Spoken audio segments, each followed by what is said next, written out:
Comment bien manger? C'est globalement la question qu'on se pose 3 fois par jour, 7 jours par semaine, 52 semaines par an. Et on est perdu. Parce que tout le monde a sa propre définition et même souvent son mot à dire. Bien manger pour sa santé, pour préserver son environnement, pour respecter une démarche éthique ou même encore pour le bien-être animal. Pas étonnant qu'on puisse être perdu au moment de faire ses courses. Nutstalk, c'est le podcast du collectif Inus We Trust qui accueille des agriculteurs, des éleveurs, des sportifs, des experts de la santé et des marques engagées afin de partager leurs meilleurs conseils sur l'alimentation et leur vision de ce qu'est le bien manger.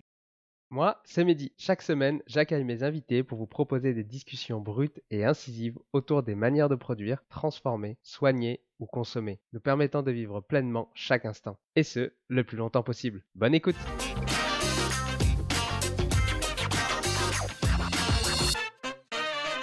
Il est certain que les parents jouent un rôle clé dans l'éducation alimentaire de leurs enfants. En 2024, ce n'est plus suffisant. L'école doit prendre en charge cet aspect pour atteindre tous les enfants. Chaque année, 11 milliards d'euros sont engloutis dans le traitement de l'obésité. Nos enfants ne savent plus d'où viennent les aliments qu'ils consomment. Dans certaines familles, cuisiner n'est même plus une compétence transmise. Pire, certains enfants ne savent pas différencier une courgette d'un concombre. Florence Duprat a décidé de se consacrer à l'éducation en cofondant l'Open Agri-Food à Orléans, afin d'intégrer l'éducation alimentaire dans les programmes scolaires et changer notre rapport à l'alimentation. En rassemblant agriculteurs, chefs et enseignants, elle permet à des enfants d'apprendre en pratiquant, planter une graine, cuisiner un légume, comprendre d'où vient la nourriture. En impliquant directement les enfants, elle espère avoir un impact direct sur leur santé. Elle a vu de ses propres yeux la transformation opérée par l'éducation à l'alimentation. Des enfants qui découvrent la joie de cuisiner, le plaisir de partager un repas sain, de comprendre le vrai goût des aliments et le pouvoir de choisir ce qu'ils mangent. Dans ce dernier épisode de Not Talk, Florence partage pourquoi il est essentiel de comprendre l'origine des aliments que nous consommons, comment l'obésité et les mauvaises habitudes alimentaires peuvent être combattues grâce à une meilleure éducation, et elle partage également les premiers tests du projet qui vise à intégrer l'éducation à l'alimentation à l'école. N'oublie pas de t'abonner. Bonne écoute. Florence, je suis vraiment content de te recevoir aujourd'hui dans le Not Talk parce qu'on va parler d'un sujet que je trouve vraiment très important et je trouve qu'il n'est pas assez abordé. Ça va être l'éducation alimentaire. Donc déjà, pour commencer, est-ce que tu pourrais te présenter et nous partager ton parcours? Avec plaisir, bonjour. Donc, je suis Florence Duprat. Je suis diplômée d'une école de commerce et j'ai commencé à travailler dans les sutures chirurgicales, puis au journal France Soir, au temps où il existait. J'ai décidé de changer d'orientation et j'ai passé le concours pour être professeur des écoles. Et j'ai été professeure des écoles, puis directrice d'école pendant 15 ans. Ma dernière affectation était à Dunkerque, en Basse-Ville, autant dire dans un milieu vraiment très défavorisé. Mon chemin familial faisant que j'ai eu 4 enfants, au quatrième, je me suis dit qu'il y avait beaucoup d'enfants à l'école, beaucoup d'enfants à la maison. Et lorsque nous avons déménagé à Lille, j'ai rejoint le World Forum Lille auprès de Philippe Vasseur, qui est un forum sur la RSE et sur les bonnes pratiques en RSE. Et enfin, quand nous avons déménagé à Orléans, j'ai 14 déménagements dans ma vie à mon actif, j'ai proposé à Emmanuel Vasnex et Xavier Belin de créer un World Forum agricole à Orléans. Et c'est comme ça qu'est né l'Open Agri-Food l'Open Agri-Food. Super. Juste pour ceux peut-être qui ne savent pas, le RSE, c'est la responsabilité sociétale des entreprises. Est-ce que tu peux juste expliquer très rapidement en quoi ça consiste pour les personnes qui ne savent pas vraiment? Alors, ça consistait à aller chercher toutes les entreprises dans le monde entier qui avaient des bonnes pratiques en matière sociale, en matière environnementale, en plus d'un développement économique probant. Donc, c'était vraiment montrer ce que faisaient les entreprises pour le bien commun. Et donc, tu as fondé l'Open Agri-Food, ça fait combien de temps? En quelle année ça a été fondé? La première édition a eu lieu en 2014 à Orléans. Donc, ouais, ça commence déjà à faire une dizaine d'années. Est-ce que tu peux nous dire pourquoi ces sujets-là ont commencé à t'intéresser? Alors, ce qui était vraiment intéressant et ce qui a intéressé Xavier Belin et Emmanuel Vasnex, c'est que dans la filière agricole et alimentaire, on fonctionne beaucoup en silo. C'est-à-dire qu'il y a les grandes cultures, il y a le maraîchage, il y a les élevages bovins, ovins.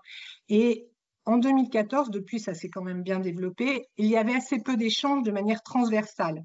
C'est-à-dire que chaque filière avait son fonctionnement, ses problématiques, mais elles n'échangeaient pas sur des problématiques communes avec les autres.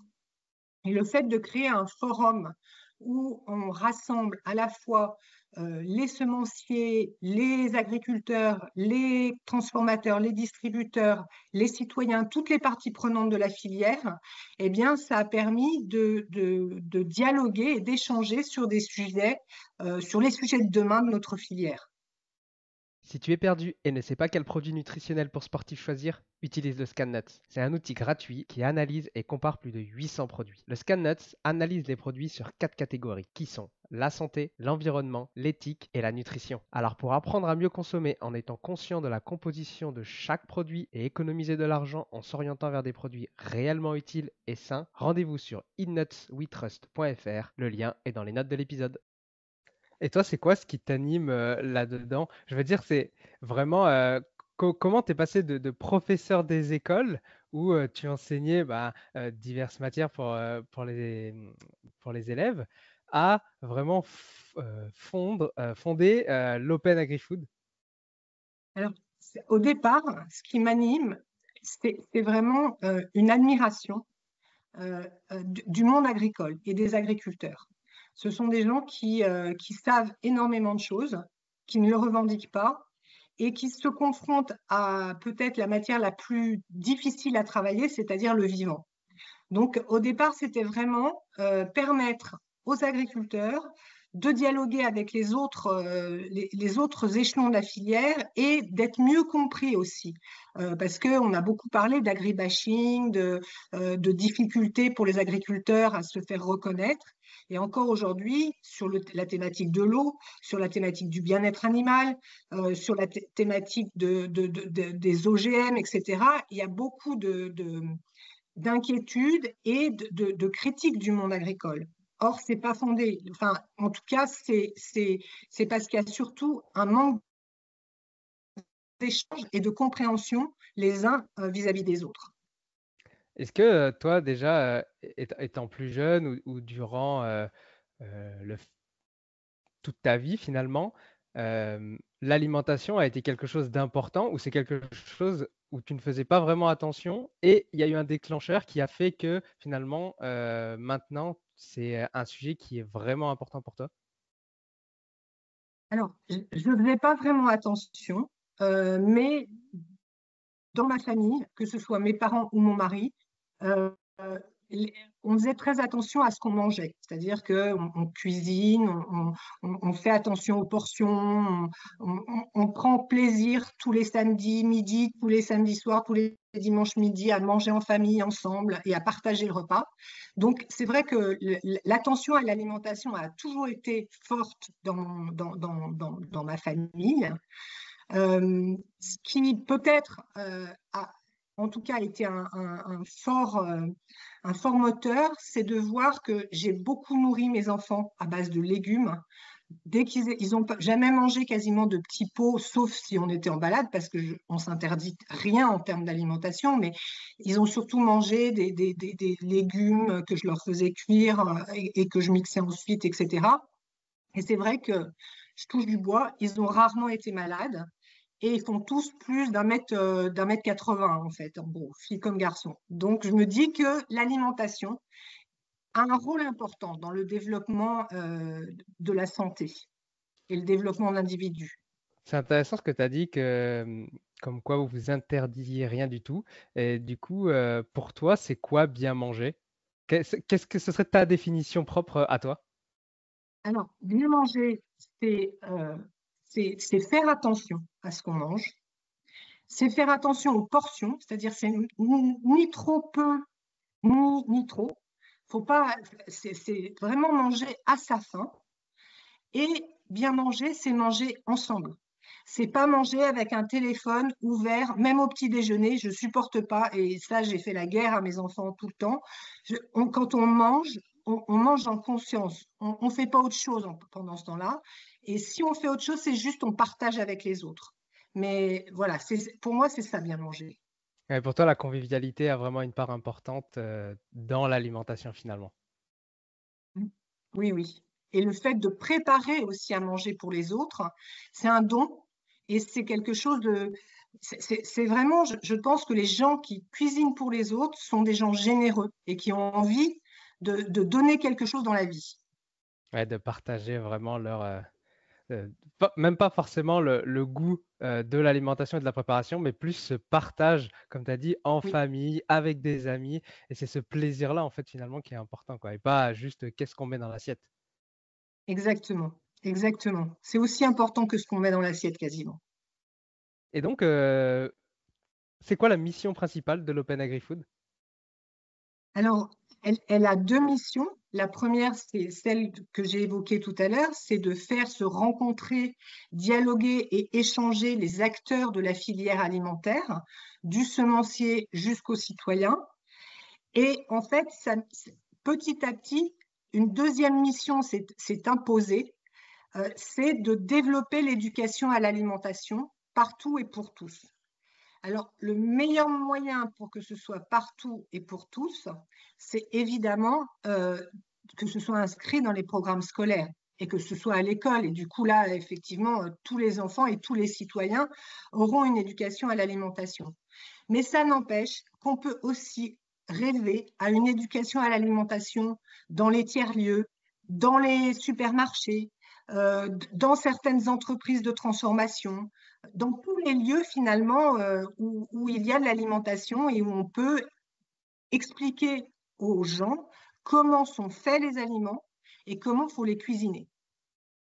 C'est vrai que je pense qu'on a tous vu passer, peut-être pas, que les jeunes d'aujourd'hui, ils font plus la différence entre un concombre et une courgette et que du coup, pour certains, c'est vraiment dramatique. On va en parler un petit peu plus tard de cette éducation, mais on va d'abord un petit peu s'attarder sur les acteurs de la filière. Pour qu'on se rende bien compte, est-ce que tu peux nous dire, c'est qui ces acteurs de la filière? Est-ce que c'est juste finalement l'agriculteur et le magasin ou vraiment il y a tout un panel de personnes, de travailleurs derrière? Et parce que finalement, je trouve qu'on ne se rend pas assez compte de la difficulté ou de comment est fabriqué un produit. Nous, on va au supermarché, au magasin, chez le primeur, on achète notre produit, mais ce serait bien de se rendre compte derrière du travail qu'il y a, comme tu as dit, même pour faire pousser la plante, etc. Alors effectivement, il y a beaucoup d'intermédiaires avant que le pain, le morceau de pain ou la tomate arrive dans notre assiette. Il y a d'abord des gens qui sont assez peu connus du grand public, ce sont les semenciers. C'est-à-dire que pour faire pousser des choses, il faut planter des graines. Ça, il y a des gens qui ne le savent même plus. Mais il faut planter des graines et pour avoir des graines, eh bien, il faut les fabriquer. Et donc, on a toute une interprofession qui s'appelle l'UFS, l'Union française des semences, qui travaille avec des professionnels à mettre au point des semences euh, qui seront intéressantes pour l'agriculteur, c'est-à-dire qui résisteront à la chaleur, qui permettront d'avoir un rendement peut-être un peu supérieur à celle d'avant, etc. Donc ça, c'est les semenciers. Après, on a les agriculteurs qui plantent dans la terre, font pousser, euh, subissent la météo et les aléas climatiques. La récolte de cette année est une catastrophe. Et donc, là, c'est vraiment une corporation qui est essentielle pour notre société, parce que c'est eux qui apportent le premier geste finalement pour nous donner à manger. Ensuite, on a les transformateurs qui, eux, à partir des récoltes des agriculteurs, par exemple, quand on récolte le blé, ben, on n'a pas de pain. Il va falloir faire du pain. Donc, il va falloir transformer le blé en farine, puis transformer la farine en pain. Donc, on a plusieurs intermédiaires et ces intermédiaires sont appelés les transformateurs. Ils transforment la matière en produits qui puissent être mangés. Ensuite, on a une corporation qui est très identifiée, puisque en fait, c'est celle qui est la plus au contact du consommateur, c'est les distributeurs. Alors, les distributeurs, il y a 4 grands distributeurs en France qui détiennent quasiment la totalité des grandes surfaces. Et en parallèle, on a des distributeurs spécialisés comme les Biocoop, etc., qui proposent des aliments, mais d'une manière un peu différente que dans les supermarchés. Et puis après, on a évidemment les circuits courts, enfin les ventes à la ferme, etc. Puis, autour de tout ça, on a tout un écosystème qui sont les parties prenantes de la filière, où on a les fournisseurs, dont notamment les fournisseurs d'intrants, parce que pour qu'un blé pousse, eh bien, il ne faut pas qu'il attrape de maladie. Donc, il faut parfois quand même, le moins souvent possible, mais il faut quand même le traiter de temps en temps. Et puis, il faut parfois lui donner de l'engrais, le faire pousser. Donc, on a aussi des fournisseurs d'engrais. On a des fournisseurs bancaires. Ces temps-ci, ça va être compliqué avec les banques pour les agriculteurs. Donc, voilà, et puis, on a des fournisseurs évidemment de matériel agricole comme John Deere ou d'autres qui fournissent des tracteurs, etc. Donc, on a tous. Et puis, on a des chercheurs, l'INRAE, le CNRS, l'ACTA, qui réfléchissent et essayent d'améliorer et d'aider à améliorer le travail des agriculteurs. Et puis, on a tout un écosystème aussi d'écoles. On a des écoles spécialisées en agronomie, on a des lycées agricoles qui dépendent du ministère de l'Agriculture. Et tout cet écosystème aussi participe évidemment à la filière. Voilà, j'espère que j'en ai pas oublié, que personne ne sera fâché. Mais voilà, grosso modo, l'écosystème de la filière alimentaire. Et c'est là qu'on se rend compte que finalement, il n'y a pas qu'un seul acteur derrière et que c'est quand même assez compliqué. Et surtout, à partir du moment où on essaie un petit peu de vouloir, alors pas forcément changer les choses, mais je vais dire plutôt améliorer.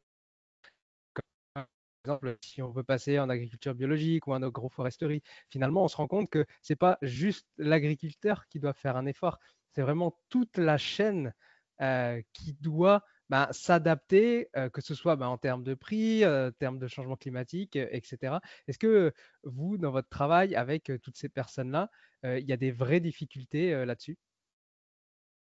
Alors, la difficulté, elle réside dans le fait que chacun ne partage pas forcément les mêmes points de vue et n'essaie pas forcément de comprendre le point de vue des autres. Si on prend le problème de l'eau, qui est un problème qui va devenir crucial dans les années à venir avec le réchauffement climatique, on a les citoyens qui disent « Oh, les agriculteurs, ils utilisent trop d'eau, ils arrosent trop, c'est pas possible ». Et puis, on a les agriculteurs qui disent « Oh, les citoyens, ils ont des piscines, ils se prennent 3 douches par jour, c'est pas possible ». N'empêche qu'il va falloir que l'eau soit partagée entre tous. Et du coup, ce qui est important, c'est que chacun entende les arguments de l'autre et essaye de composer avec tout ça. C'est ça la difficulté. Ouais, et puis même au niveau donc le changement climatique, effectivement, il va y avoir des restrictions d'un côté, de l'autre. Donc forcément, certains vont être, on va dire, jaloux parce qu'ils n'auront pas accès à certaines choses. Et puis après, on en arrive aussi au prix parce que forcément, les agriculteurs et tout ça, eux, veulent vivre décemment, mais les consommateurs ne sont peut-être pas prêts à payer des produits plus chers parce qu'ils sont habitués à payer des produits pas chers. Donc c'est vrai que c'est quand même une problématique assez importante. Oui, le prix est une variable énorme dans nos assiettes. Ce qu'il faut quand même avoir en tête, c'est que l'alimentation a un coût et elle a un prix. On ne peut pas, d'année en année, le prix des denrées alimentaires n'a cessé de baisser. Et le pourcentage, c'est à peu près 10-12% que consacrent les gens enfin, le budget de l'alimentation par rapport à la totalité du budget, ne cesse aussi de baisser. Or, et là, c'est en train de changer. Quand les citoyens auront vraiment fait le lien entre santé et alimentation, ils seront peut-être prêts à payer un peu plus cher. Parce que personne ne dit qu'un téléphone portable est trop cher. Tout le monde dit qu'un kilo de tomates, c'est trop cher. Est-ce que c'est normal? En plus, compte tenu du travail qu'il a fallu pour aller chercher ces tomates, est-ce que c'est normal? Et compte tenu de l'espérance de vie que va apporter la tomate en comparé du téléphone portable, est-ce que c'est normal? Donc le prix, c'est un vrai sujet. Mais tu vois, Et c'est un vrai l'alimentation sujet a parce un que prix. je suis d'accord avec toi et c'est un vrai sujet parce qu'en effet, mais le citoyen, il se rend pas compte en fait que la tomate va être bénéfique entre guillemets pour lui parce qu'à l'instant T, tout ce qu'il voit, c'est le prix qu'il paye. Et c'est vrai qu'au niveau de la santé, on ne voit pas les bénéfices tout de suite. Alors que quand on achète un téléphone, on se dit, ah bah, je vais pouvoir faire des belles photos tout de suite, je vais pouvoir envoyer, parler à ma famille tout de suite, ou regarder des vidéos tout de suite. On a vraiment le bénéfice immédiat. Alors que l'alimentation, ce n'est pas le cas. D'où l'importance, on va y venir, de l'éducation. Et donc, ben, j'ai envie de dire, du coup, pour toi, est-ce que l'éducation à l'alimentation, c'est vraiment une priorité et c'est vraiment quelque chose qui doit être enseigné à l'école? Alors, c'est la priorité des priorités pour plein de raisons. Mais ce que je veux dire, c'est que ce n'est pas que pour moi que cette priorité est devenue une certitude. On se rend compte, en fait, on a rédigé un plan à l'issue du confinement, l'Open Agri-Food a rédigé un plan qui s'appelle le plan Agir Food et qui proposait 80 actions à mettre en place rapidement pour aider à sortir du confinement et des difficultés liées au confinement.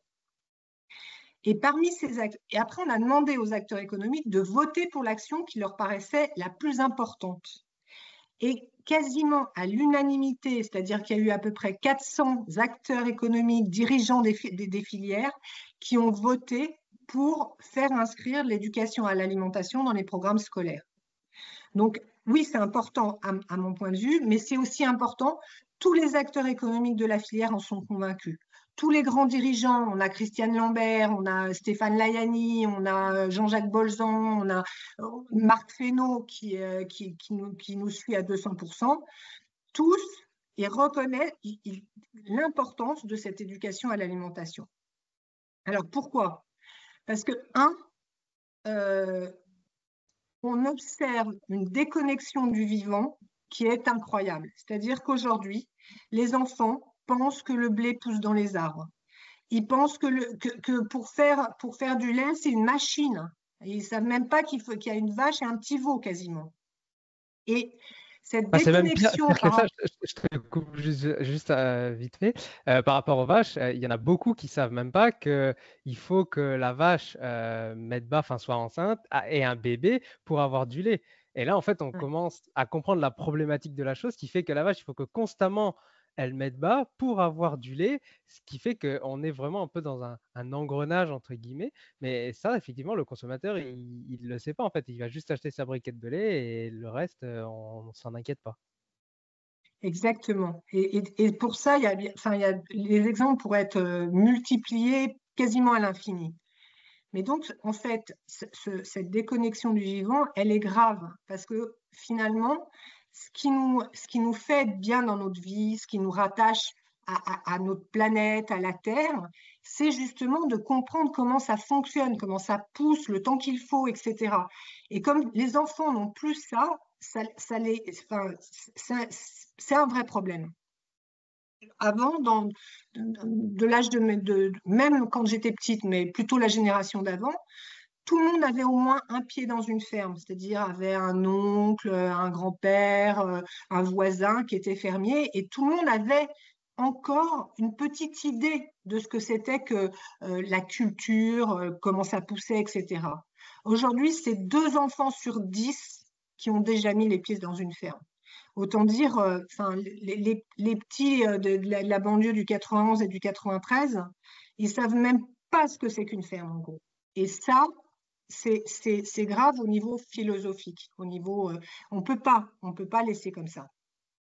Et la deuxième raison pour cette éducation à l'alimentation, c'est le phénomène qu'on observe depuis 4-5 ans, c'est la montée de l'obésité. Et là, avant, c'était des chiffres, maintenant, ça se voit dans la rue. On peut faire l'exercice, quand on croise les gens, il y en a 1 sur 10 qui est en surpoids, voire obèse. Donc, et ça, c'est des gens qui sont mal dans leur peau, qui sont malades et qui engendrent des frais de santé, il ne faut pas le nier, qui sont énormes. Donc, tout ça, l'un plus l'autre, sachant que finalement, avec peu de choses, parce que le programme qu'on propose est assez simple et pas si coûteux à mettre en place, on pourrait renverser la tendance de cette obésité, comme l'ont fait le Japon, la Finlande ou d'autres pays qui ont mis en place des cours d'éducation à l'alimentation à l'école. J'ai envie un petit peu d'attaquer un petit peu, mais j'ai envie de dire, est-ce que c'est pas aux parents d'apprendre à leurs enfants de comment s'alimenter correctement? Est-ce que c'est pas à eux finalement qu'incombe cette tâche? Oui, c'est évidemment aux parents d'apprendre l'alimentation à leurs enfants. C'est aussi aux parents d'apprendre l'éducation sexuelle à leurs enfants. C'est aussi aux parents d'apprendre le respect de la planète et le développement durable à leurs enfants.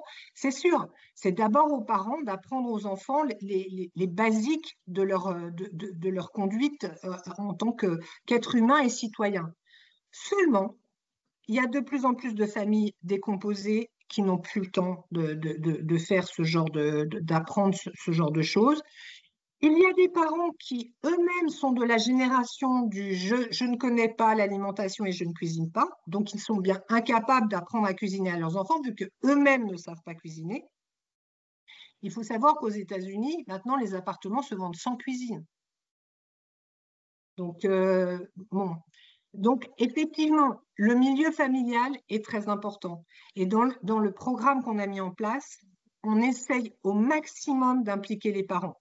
On les fait venir quand la diététicienne vient, on les fait venir aux ateliers cuisine, ils peuvent participer aux sorties dans la ferme et dans le restaurant, et surtout, ils ont les recettes que les enfants ramènent 1 fois par mois.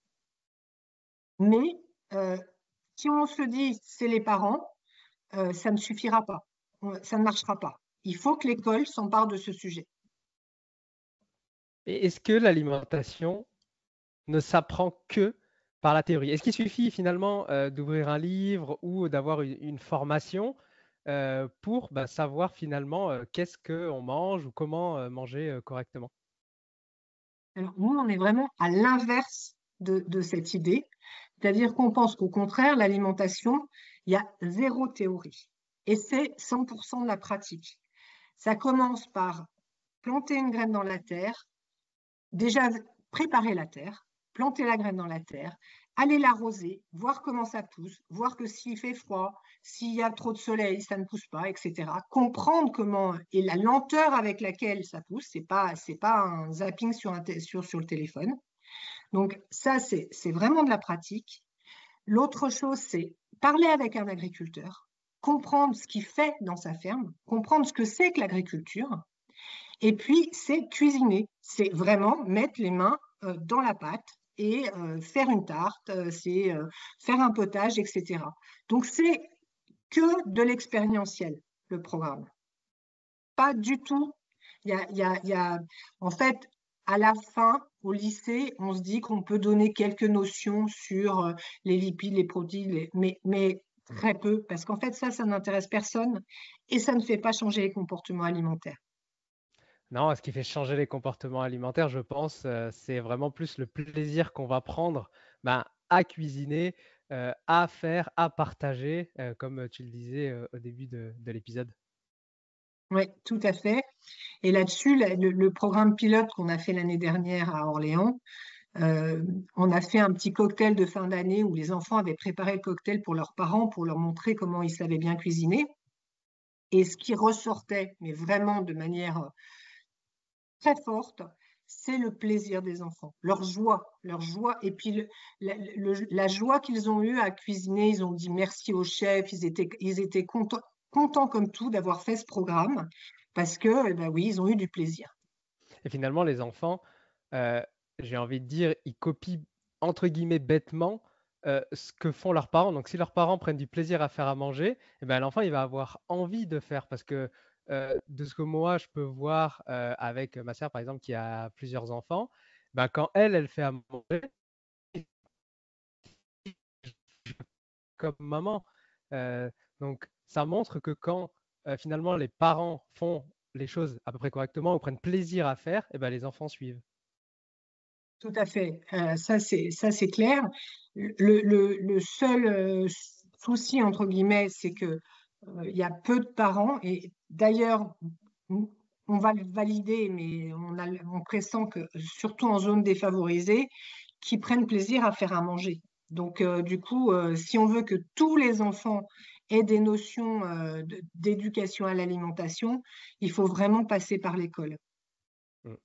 Tu as parlé à un moment du coût de l'obésité. De mémoire, c'est 11 milliards que ça coûte, 11 milliards d'euros que ça coûte à l'État français. Et finalement, est-ce que cet argent-là, il ne pourrait pas être investi dans l'éducation qui permettrait finalement que le coût de l'obésité soit inférieur, etc., et que ce soit un cercle vertueux? Alors, c'est ce qui s'est par exemple passé au Japon. Mais là, pour le moment, en fait, on a quand même des gens obèses à soigner. Donc, on ne peut pas tout arrêter. On ne va pas leur dire, bon, bah, allez, on va attendre 15 ans avant que. Donc, effectivement, mais l'idée, en tout cas, c'est qu'une partie, en tout cas, du programme d'éducation à l'alimentation soit financée par le ministère de la Santé.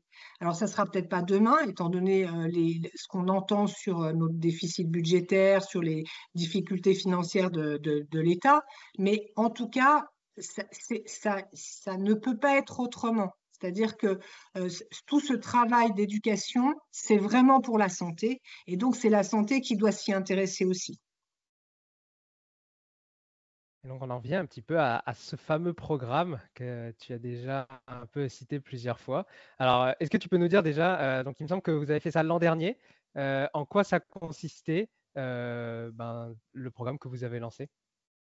Alors, l'année dernière, c'était un programme test, donc c'était vraiment la Rolls-Royce des programmes. Là, on ne fera pas autant pour chaque classe l'année prochaine. Là, ils ont eu 4 ateliers plantation avec des enseignants d'un lycée agricole qui sont venus leur faire planter des différents fruits et légumes dans la cour de l'école, dans des endroits qui étaient préparés pour ça.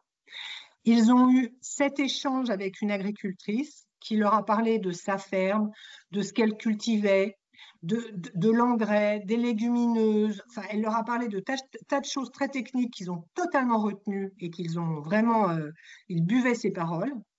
Ils ont eu 7 ateliers cuisine avec un chef spécialisé dans l'éducation à l'alimentation des enfants. Donc vraiment, en plus, c'est très drôle. C'était vraiment très ludique, très, très, très sympathique ces ateliers. Et donc, ils ont fait plein de recettes différentes. En fait, ils faisaient une recette sur un fruit ou un légume du mois. Et ce mois-là, nous, on venait faire des petites tables de découverte sur le légume. Par exemple, le premier mois, c'était la pomme de terre. Donc, ils ont fait un écrasé de pommes de terre et une salade de pommes de terre en atelier cuisine. Et le midi, il y avait un atelier sur Nat la patate, où ils ont appris à éplucher une patate, où ils ont découvert comment on faisait pousser une patate, combien de temps ça prenait, etc., avec des animatrices de l'Open Agri-Food. Donc, ils ont eu 7 ateliers cuisine et 7 tables de découverte sur les fruits et légumes. Ils ont eu une sortie, trois échanges avec une diététicienne sur le petit déjeuner et sur le goûter, sachant que pour nous, en début de programme comme ça, il y a 2 credos. On ne saute pas le petit déjeuner. C'est un repas essentiel de la journée qui va vous permettre de bien apprendre. Donc, c'est l'importance du petit déjeuner. Et sur le goûter, c'est l'importance des portions. On ne mange pas comme un chancre à l'heure du goûter. On prend une petite collation qui permettra d'avoir encore faim au dîner et de manger correctement aussi pour le dîner. Et on la prend 2 heures avant le dîner. Donc ça, c'était l'intervention de la diététicienne. Et après, ils ont eu des sorties. Ils sont allés dans un restaurant d'une chef étoilée. Elle leur a montré ses cuisines, elle leur a expliqué comment elle travaillait. Ils sont allés dans la ferme de l'agricultrice qui était venue les 7 fois. Ça, on a un film, c'est vraiment, mais ils ont adoré, c'était vraiment génial. Ils ont fait des tours de tracteur. Enfin bon, au-delà d'apprendre, ils se sont vraiment bien amusés. Ils ont été dans un lycée agricole et dans un lycée hôtelier. Dans ces 2 lycées, ils ont fait des activités sous le contrôle des apprenants des lycées. Donc, quelque chose d'assez riche, puisque finalement, les jeunes ont appris aux enfants, par exemple, ils ont fait des découvertes au lycée agricole sur les herbes aromatiques. Ils devaient deviner ce que c'était, etc. Mais en tout cas, il y a eu un échange fort entre les élèves de CE2 et les apprenants des lycées, et c'était notre objectif puisque la visite des lycées va permettre peut-être d'augmenter l'attractivité de ces métiers. On manque d'agri, on manque de chefs, on manque de tout le monde dans la restauration. Donc le fait d'aller visiter ces lycées a permis peut-être aux jeunes de se dire, bah tiens, il n'y a pas que l'enseignement général. Je peux peut-être, en tout cas, je vais réfléchir à cette formation-là.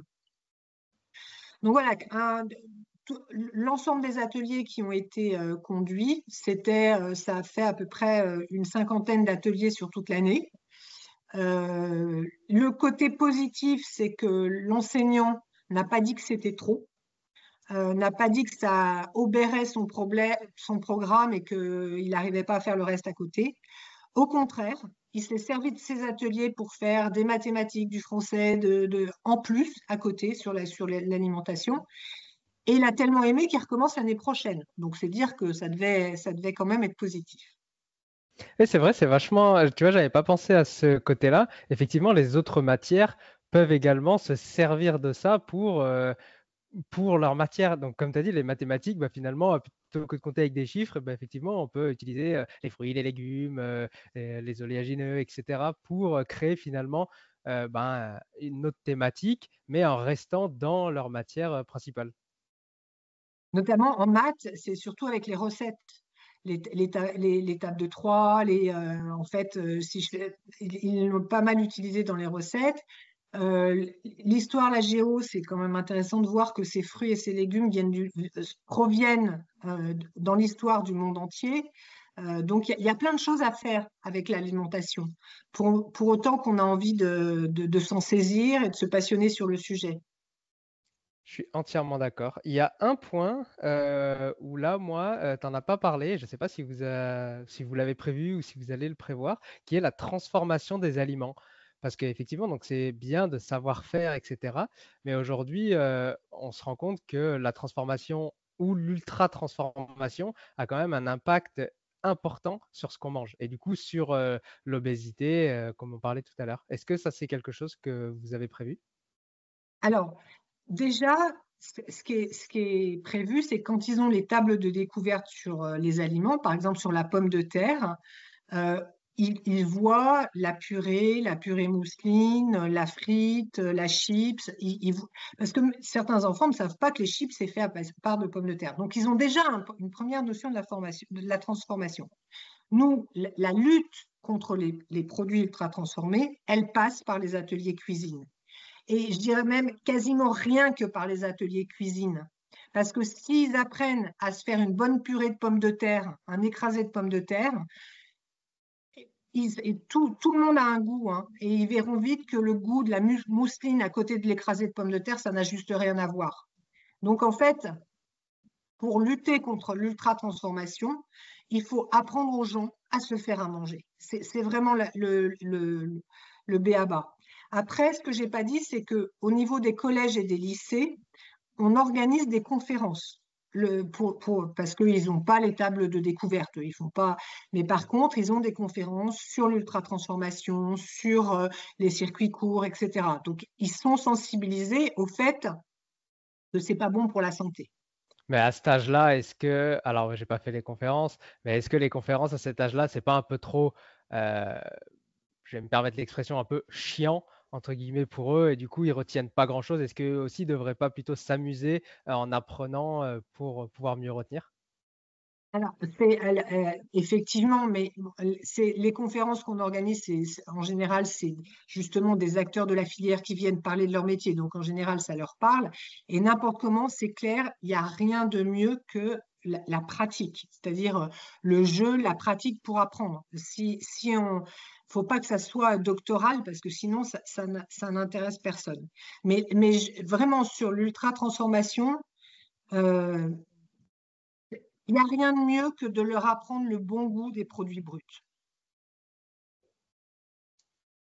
Alors, tu as parlé des professeurs, comme quoi leur retour était plutôt positif, parce que c'est vrai que je me demandais si effectivement ça allait pas faire trop dans leur programme, parce que là, tu as dit 50 ateliers. Effectivement, ça fait quand même ça prend un certain temps à mettre en œuvre et tout ça. Euh, donc, tu as dit que eux, ça allait. Est-ce que quand même, ils trouvent pas ça difficile à mettre en place? Et comment vous les aidez du coup là-dedans? Alors, effectivement, là, les 50 ateliers, c'était la classe pilote.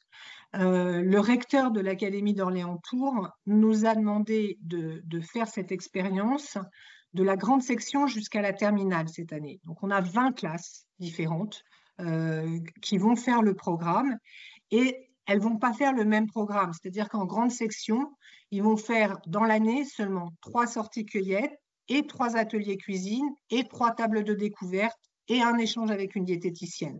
Donc, c'est assez peu. Au CE2, ça sera plus, mais ça sera que 3 échanges avec un agriculteur au lieu de 7, et ainsi de suite. C'est-à-dire qu'on a prévu une progression qui allège les contenus en espérant que, comme ça sera récurrent chaque année, normalement, il n'y aura pas besoin de faire autant que ce qu'on a fait en CE2 et qui puisse s'intégrer facilement dans le programme scolaire. Parce que là, on est tombé sur un maître extraordinaire qui arrivait à tout gérer en même temps, mais c'est vrai qu'il ne faut pas que les maîtres et maîtresses prennent peur ou les professeurs prennent peur.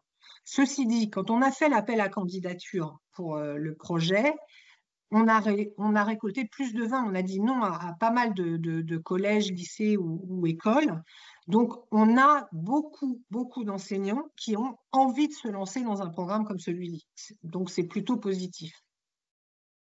Et par rapport aux élèves, alors tu as dit déjà qu'ils avaient apprécié les ateliers, mais est-ce que vous, derrière, vous avez remarqué des apprentissages? Est-ce que vous avez eu l'impression, est-ce que vous avez fait des tests peut-être pour voir s'ils ont retenu des choses ou ils allaient dans la bonne... On n'a pas fait de test véritablement, mais ce qu'on a fait, c'est que en cours juste avant la fin de l'année, 2 mois avant la fin de l'année, le prestataire de restauration collective a changé dans l'école. Et il y a eu une commission avec les élèves pour leur demander comment ils voyaient la cantine et qu'est-ce qu'ils voulaient manger. Et les seuls élèves qui ont parlé de légumes, qui ont cité des légumes, c'était les élèves de notre classe. Donc on se dit qu'il y a un impact, mais c'est vrai que pour le moment, on ne l'a pas mesuré de manière chiffrée. Par contre, avec les 20 classes l'année prochaine, c'est une mission qui est confiée à Unilassal Beauvais, qui est une école d'agronomie euh, assez réputée. Eh bien, on va faire une évaluation du programme de A à Z. Ouais, super, ouais, je pense que c'est important de voir si vraiment tout ce qui est mis en place a un impact finalement Tout à sur fait. les apprenants. Euh, alors, je suppose que toute cette mise en place, ça demande énormément de travail et également vous rencontrez des difficultés, des freins. Est-ce que tu peux nous expliquer un petit peu ces freins et ces difficultés? Alors, les difficultés, c'est que on veut faire travailler ensemble des gens qui n'ont pas forcément l'habitude de le faire. Autour du programme d'éducation, pour utiliser le restaurant scolaire, par exemple, il faut demander l'autorisation à la collectivité qui gère ce restaurant. Quand c'est les écoles, c'est la métropole. Quand c'est les collèges, c'est le département. Et quand c'est les lycées, c'est la région. Donc déjà, il faut aller voir toutes ces personnes-là en leur expliquant ce qu'on va faire et en essayant de les convaincre qu'il faut qu'elles nous aident. Ensuite, on a la restauration collective. Soit elle est internalisée avec la collectivité, soit elle est confiée à un prestataire. Donc, il faut aussi aller voir Elior, Sogérès ou d'autres pour leur expliquer ce qu'on va faire et qu'ils participent de manière active. Ensuite, on a l'éducation nationale à aller voir parce que les enseignants sont toujours partants, mais il faut évidemment informer leurs supérieurs. Donc, il faut que toutes les personnes de l'éducation nationale soient informées. On a aussi on a tous les agriculteurs qui vont participer au programme. En général, c'est pas difficile d'en trouver, ils sont partants, mais il faut pas oublier que là, aujourd'hui, on a 20 classes et que dans l'avenir, on voudrait en avoir au moins 6000. Donc, il faut que tous les agriculteurs, il faudra beaucoup d'agriculteurs. On a les diététiciens à mobiliser et puis on a aussi les chefs. Donc, ça fait beaucoup de monde à mettre en route et à coordonner, mais ce n'est pas infaisable. Et concernant les coûts, parce que forcément, tout ça, ça a un coût. Est-ce que les parents doivent payer pour les déplacements? Est-ce que les chefs font ça gratuitement? Les agriculteurs, pareil. Comment est-ce que vous arrivez à gérer ça suivant les différents intervenants? Alors, la règle d'or de l'Open Agri-Food, c'est que toute personne qui donne de son temps ne va pas le faire bénévolement, elle doit être indemnisée. Donc, tout agriculteur, tout chef, toute diététicienne, toute personne qui intervient sur le programme est indemnisée. Et donc, au total, le coût pour une classe, c'est environ de 5 000 € pour l'année. Ça n'est pas les parents qui vont payer ça, c'est hors de question. Ça ne peut pas être l'État non plus à long terme. 5 000 € par classe, c'est juste inenvisageable. Mais par contre, l'idée avec ce programme pilote, c'est de faire baisser les coûts, c'est-à-dire d'étudier comment on pourrait faire en sorte que ça soit moins cher, plus facile à faire, notamment par exemple les cours de cuisine avec les lycées, ça va être fait par les chefs des lycées, donc ça coûte pas ça coûte moins cher que si c'était un chef extérieur. Donc l'idée, c'est l'année prochaine d'évaluer comment faire baisser les coûts, comment faire monter en compétence les personnes qui seront impliquées dans le programme, parce que même si les agriculteurs sont volontaires, faut avoir quand même des agriculteurs qui sachent faire passer un message vis-à-vis des enfants, parce que s'ils viennent devant la classe et que ça fait flop et que ça intéresse personne, on n'aura pas réussi. Donc, il faut que, même s'ils sont partants, il faut quand même les accompagner pour que le discours qu'ils vont donner aux enfants soit à la bonne hauteur et intéresse. Donc, tout ça, ça fait partie de l'expérimentation qu'on va faire l'année prochaine. Tu as parlé là, des chefs, du coup, ça coûte moins cher d'utiliser les chefs dans les lycées ou les écoles. Moi, il y a un point là-dessus, c'est que si eux, ils utilisent des produits peut-être transformés ou des trucs tout faits, comment en fait vous allez vous assurer que les cours donnés remplissent bien les bons cadres que peut-être vous vous êtes fixés? Alors, déjà, ce qu'il faut savoir, c'est que les chefs, même pour la cantine, n'utilisent quasiment plus de trucs tout faits et sont hyper sensibilisés au circuit court, au bio, au fait maison, etc. Là, on est en train d'observer une révolution dans les cantines.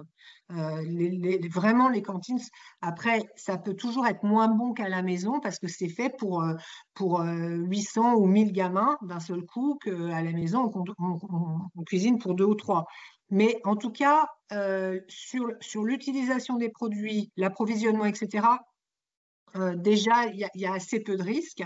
Et puis, n'importe comment, nous, notre programme, on en tout cas cette année, on le board, c'est-à-dire que les chefs, ils savent exactement quelle recette ils vont faire avec quel produit et quel produit il faut acheter.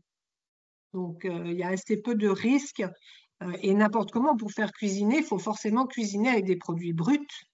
Donc, on ne dit pas et on n'oblige pas du tout à aller acheter les produits bruts à la ferme d'à côté. Ils peuvent les acheter chez Carrefour Intermarché. Il faut être raisonnable aussi par rapport à nos exigences. Bon, c'est mieux si c'est à la ferme, mais bon, voilà. Est-ce que vous avez prévu, je ne sais pas, je vais dire des fiches techniques ou quelque chose pour les prestataires, pour les chefs, etc., afin qu'ils aient un peu une trame à suivre ou qu'ils soient assez pédagogiques, comme tu as dit juste avant, pour les enfants?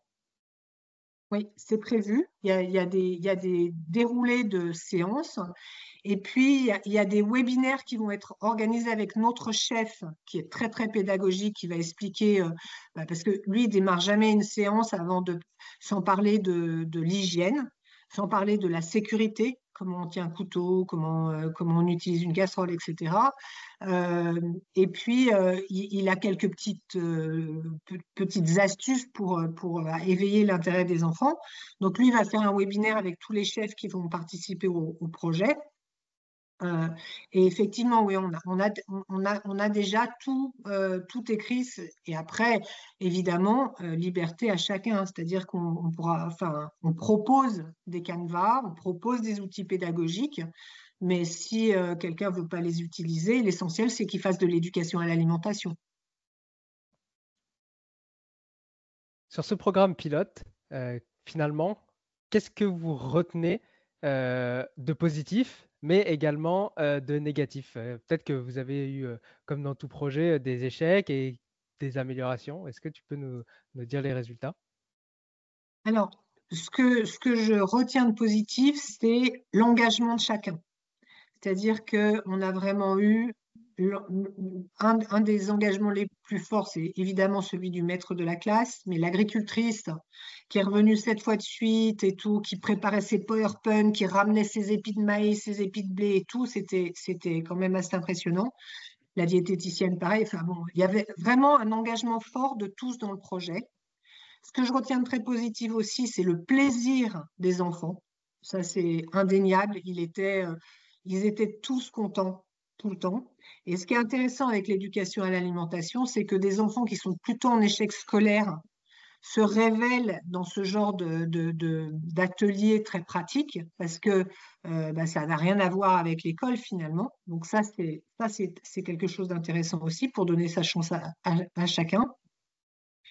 Ce que je note aussi d'intéressant, c'est le travail sur la précarité alimentaire. Parce que mine de rien, avec nos petites recettes, notre fait maison, etc., on travaille aussi à ce que les familles se rendent compte que faire une galette des rois, c'est beaucoup moins cher que d'aller l'acheter à la boulangerie et que ça fait le même plaisir aux enfants si on cache la fève, etc. C'est la même chose. Et c'est de 1 à 20 à peu près le prix. Donc, c'est intéressant. Après, euh, je dirais que au niveau négatif, mais ce que j'aimerais, c'est qu'il y ait plus de politique, plus de gens qui sont aux manettes, qui sont capables de décider ou qui sont capables par leur énergie. Ça peut être aussi des gens, des acteurs, des chanteurs, j'en sais rien, mais des gens qui croient à notre programme, qui croient en ce fait que l'éducation à l'alimentation, c'est prioritaire pour leurs enfants demain, et bien qui nous rejoignent et qui nous aident à porter ce programme. Parce que pour faire inscrire, quand on a écrit le pré-programme d'éducation à l'alimentation il y a 4 ans, et j'avais été le porter à Madame Ayada, qui était à ce moment-là la présidente du Conseil supérieur des programmes à l'éducation nationale. Et elle m'avait dit qu'elle trouvait que le programme était intéressant, mais qu'elle me souhaitait bon courage parce qu'il fallait à peu près 7 ans pour arriver à faire rentrer quelque chose dans un programme scolaire ou modifier un programme scolaire. Donc, voilà, moi j'aimerais bien qu'on m'aide parce que tout ce que je fais, c'est vraiment pour que, au final, ça finisse par s'inscrire dans les programmes scolaires et que les enfants de demain puissent se promener dans la rue sans, sans être trop gros, obèse, malade, diabétique, etc. Voilà. Finalement, qu'on puisse vivre en pleine forme le plus longtemps possible et en étant le plus heureux même possible, hein, parce que c'est vrai que je ne sais pas si les personnes se rendent compte, mais l'alimentation joue énormément sur notre humeur et donc sur tous les aspects de la santé. En fait, c'est Aristote, je crois, qui disait que il faut que l'alimentation soit notre première médecine, ou c'est quelque chose comme ça, j'ai plus la phrase en tête, mais c'est vraiment ça, quoi. Et aujourd'hui, vu qu'on ne paie pas les médicaments ou le médecin, on se dit: «Oh, on s'en fout, de toute manière, j'irai chez le médecin et puis c'est pas grave». Mais tout ça, en fait, finalement, les médicaments, c'est aussi néfaste pour le corps. On n'est pas fait pour prendre des tonnes de Oui. Doliprane ou autres médicaments, quoi. Là-dessus, on a l'Open Agri-Food, on a développé des débats citoyens. On en aura un d'ailleurs le 25 novembre soir à Orléans. Ces débats citoyens ont pour caractéristique de donner la parole aux citoyens sur un sujet donné. Et c'était un débat citoyen à Chartres en 2019 qui m'avait énormément marqué. Parce que c'était un jeune monsieur de 30-35 ans diabétique qui avait témoigné en disant, mais si j'avais su que l'alimentation pouvait me donner cette maladie, mais j'aurais pas mangé comme ça, j'aurais jamais mangé tout ce que j'ai mangé. Enfin, et ça m'avait vraiment, oui, ça m'avait vraiment interpellé son témoignage. On l'a encore hein, quelque part dans un film, mais je m'étais dit, mais mince, mais oui, quoi. Enfin, c'est la meilleure des médecines, hein, l'alimentation, effectivement. Hein. Ouais, il y a beaucoup d'histoires comme ça et finalement, c'est vrai que c'est que lorsque les personnes ont un choc ou un problème, et cetera, que Oui, finalement, décident de oui, changer, parce que finalement, elles se rendent compte que ça a un vrai impact. oui, tout à fait, tout à fait. Alors, tu as dit que tu aimerais que des personnes t'aident. Comment les personnes pourraient t'aider? Par exemple, s'il y a des auditeurs qui souhaitent t'aider, comment ils peuvent contribuer à ça? Alors, on a un site qui s'appelle Open Agri-Food, sur lequel il y a mes coordonnées, toutes celles de l'équipe de l'Open Agri-Food, où il y a des documents, où il y a des petits films sur l'éducation et l'alimentation. Et qu'il m'envoie un mail il y a mon téléphone aussi, qu'il m'envoie un texto et qu'on se parle et qu'on voit ensemble.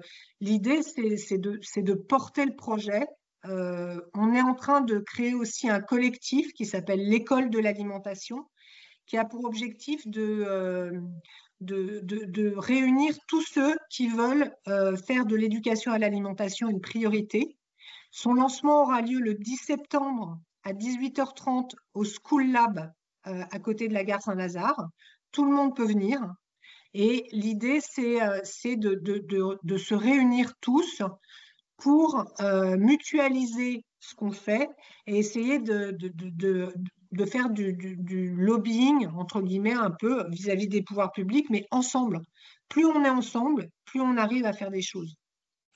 Ouais, donc le site internet c'est openagrifood.org, donc Oui. openagrifood.org.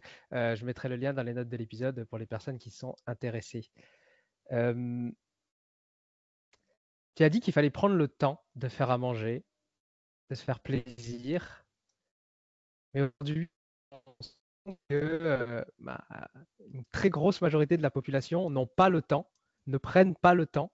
Alors, comment est-ce qu'on fait pour se dégager du temps pour faire à manger, montrer à nos enfants comment s'alimenter de manière correcte pour être en bonne santé tout au long de sa vie? Alors, déjà, il y a une vraie différence entre, comme tu le disais, n'ont pas le temps ou ne prennent pas le temps. Tout le monde a le temps. Tout le monde a le temps. On a le temps qu'on se donne soi-même, tous. Donc, tout le monde a le temps pour faire la cuisine. Après, c'est l'envie. euh, et du coup, l'idée, c'est vraiment de donner envie aux gens de faire la cuisine et d'apprendre la cuisine à leurs enfants. Et là, j'en veux beaucoup aux émissions genre Top Chef et compagnie, parce que on nous fait croire, en nous mettant les meilleurs chefs à la télé, que faire la cuisine, c'est facile, mais en fait, ça complexe tout le monde. L'idée, c'est que les personnes commencent à faire un potage avec une pomme de terre, une carotte et un navet pour se rendre compte que finalement, c'est vraiment pas compliqué de faire une soupe qui tient au corps en hiver et ça coûte même pas 1 euro. Et en tout cas, l'idée, c'est de se dire, je vais faire la cuisine une fois par semaine, peut-être le week-end si j'ai plus le temps, et je vais faire un truc, mais tout bête, la vinaigrette. Les enfants pensent tous que la vinaigrette, c'est quelque chose qui est dans un tube en plastique et que voilà, c'est comme ça. Mais non, la vinaigrette, c'est juste un peu de moutarde, un peu d'huile, un peu de vinaigre. Et du coup, si les gens se disent, ben, ce week-end, au lieu de prendre le tube en plastique, je fais une vraie vinaigrette. Déjà, le goût va être totalement différent. Et puis, ils auront la satisfaction d'avoir fait quelque chose qui n'est pas forcément ultra transformé. Parce que dans la vinaigrette en plastique, il y a des conservateurs. Dans la vinaigrette qu'ils font, eux-mêmes, elle sera vierge, elle sera parfaite. Voilà. Et puis comme tu dis, au goût, ça a vraiment rien à voir, hein. Il faut vraiment le faire pour se rendre compte, comme tu as dit. Bah, ça s'apprend pas dans les livres, c'est bien de regarder la recette, mais des fois, il vaut mieux pas regarder la recette et faire plutôt que Oui, faire l'inverse. mm, mm, tout à fait. Il y a eu récemment une consultation sur comment sensibiliser les enfants à bien manger, qui a reçu de mémoire plus de 80 000 votes. Est-ce que tu peux nous parler un petit peu de cette initiative? Alors, merci d'en parler. Cette initiative, elle est on était 3 à se réunir pour la faire parce que, comme je le disais, ensemble, on va plus loin. On était donc avec mec.org, Agri Demain, qui est un collectif d'agriculteurs, et l'Open Agri-Food. Et l'idée, c'était pour l'Open Agri-Food, en tout cas, c'était d'avoir la confirmation que les citoyens s'intéressent à ce sujet et ont des idées sur la question. Donc, les 80 000 votes qui ont été, j'insiste, parce qu'il y a plein de consultations faites par mec.org, hein, qui fait pas mal de consultations citoyennes. Nous, on a mis 0 publicité. On n'avait pas les moyens. Mais on a quand même eu 80 000 votes, ce qui veut dire que les citoyens, effectivement, s'intéressent à cette question. Et ensuite, dans les résultats qui ont été donnés par les citoyens, eh bien, faire la cuisine, apprendre l'agriculture aux enfants, tout ça, c'est revenu de façon massive. Donc, ce qui veut dire que avec cette consultation, on a eu finalement la confirmation que notre programme, c'est un bon programme. Quels sont les messages clés? Tu as dit du coup apprendre l'agriculture, apprendre à faire à manger. C'est un peu les deux choses qui reviennent ou c'est quoi un peu les messages clés qui ressortent? C'est ceux que j'ai retenus parce qu'ils me concernaient de près avec mon programme. Il y en a quelques autres, hein, mais c'était essentiellement ces 2 sujets-là. C'était vraiment. Il y en avait aussi, et il me concerne moins, c'était sur la transparence et la lecture des étiquettes et apprendre aux gens à comprendre de quoi sont faits les produits et à s'en méfier un peu. Donc ça, il y avait ça aussi. Ah bah là-dessus, en tout cas, si je peux, chez Inat We Trust, c'est exactement ce qu'on fait, apprendre aux consommateurs à lire les étiquettes pour se rendre compte que finalement, ce produit-là, bah, il est moins bon que celui-là. Alors le mieux, ce sera toujours de faire soi-même, mais quand bah, on n'a pas le temps, on a besoin d'un petit plus, et ben effectivement, savoir lire une étiquette et se rendre compte les additifs, des sucres ajoutés, que c'est pas écrit sucre, c'est écrit dextrose, maltodextrine, on ne se rend pas compte de qu'est-ce que c'est que ces mots-là. Ben effectivement, avec le Scan Nuts de Inat We Trust, vous pouvez scanner ces produits-là donc sur le site internet inatwetrust.fr. Si tu avais un message clé que tu souhaiterais transmettre aux parents qui écoutent ce podcast, ce serait quoi? Ben, ça serait de demander, de voir avec les enseignants de leurs enfants s'il y a la possibilité de faire un peu d'éducation à l'alimentation dans la classe. plus il y aura de demandes et plus nous, on aura une chance d'être entendus et que ça s'inscrive de manière généralisée pour tout le monde. Donc, eux aussi peuvent nous aider. Ils peuvent d'ailleurs nous rejoindre aussi. On a essayé de contacter pour la consultation les associations de parents d'élèves qui se sont montrées très favorables, qui ont relayé la consultation. Mais plus les parents diront, ben, on trouverait ça quand même bien que nos enfants apprennent à faire la cuisine et l'agriculture à l'école, et plus le programme aura de chance de s'incarner dans la réalité pour tous. Merci beaucoup. On arrive tout doucement à la dernière question de l'épisode. C'est quoi, toi, ton petit plaisir coupable alimentaire, ta collation, ton snack favori? Ça peut aussi être un plat ou un simple aliment. Alors, je vais vous faire bondir, mais je vois pas pourquoi je le cacherais. J'adore manger un McDo. J'adore ça. Je trouve ça hyper bon. Je trouve ça hyper bien fait. Mais par contre, j'en mange un une fois par mois grand max. Et c'est ça qui est important et c'est ça dans l'éducation à l'alimentation qu'il faudrait arriver à faire passer, c'est qu'on peut se faire des plaisirs coupables, on peut manger des choses que tout le monde dit c'est pas bon pour la santé, mais faut en manger de manière raisonnée. Et un petit McDo de temps en temps, bah, c'est super bon. Ok, super. Alors bon, moi je suis vraiment contre McDo parce qu'ils utilisent vraiment des produits de très basse qualité et vraiment. Ah Enfin, non, alors là, si je peux intervenir, McDo, ils ont des filières agricoles françaises. Ils font leurs buns à côté d'Orléans. Ils récoltent le blé à côté d'Orléans. Ils font les buns tout près. Ils ont aussi une filière de vaches. Ils sont vraiment. Tout ce qu'on mange, c'est 100% français et c'est bien fait.